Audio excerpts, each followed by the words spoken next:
I'm going to be talking about being pretentious because living with three other people and cooking with them, I've realized I am a snob. Uh, but I've also realized that being pretentious is not necessarily a bad thing. Um, Hold on, don't get all twisted up because I'm going to explain that reasoning. Um, Basically, what I mean is being pretentious is wanting and feeling that your way is the right way and like the best way.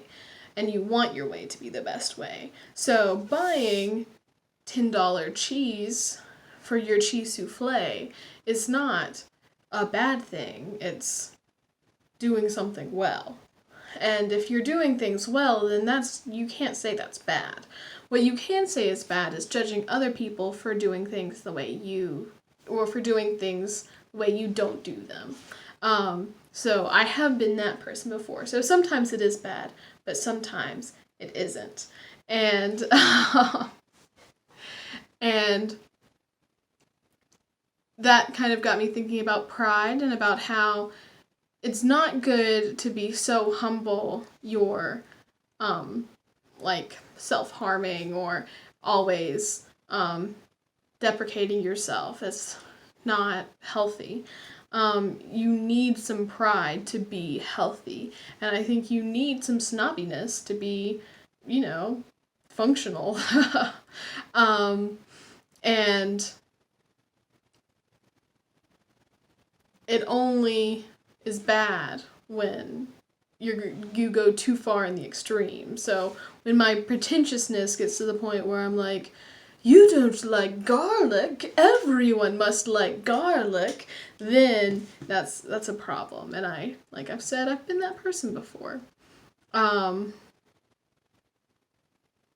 I think it's interesting that Aristotle, I'm going to throw a little environmental ethics your way, talked about a golden mean.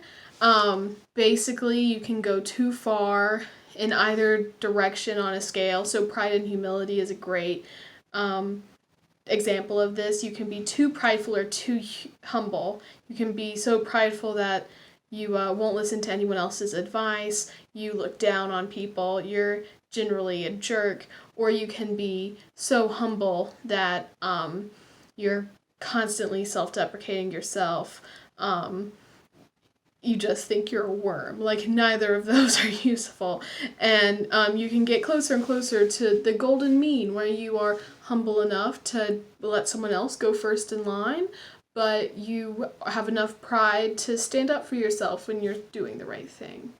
And I think that's an interesting concept that we usually consider ethics and other things to be black and white.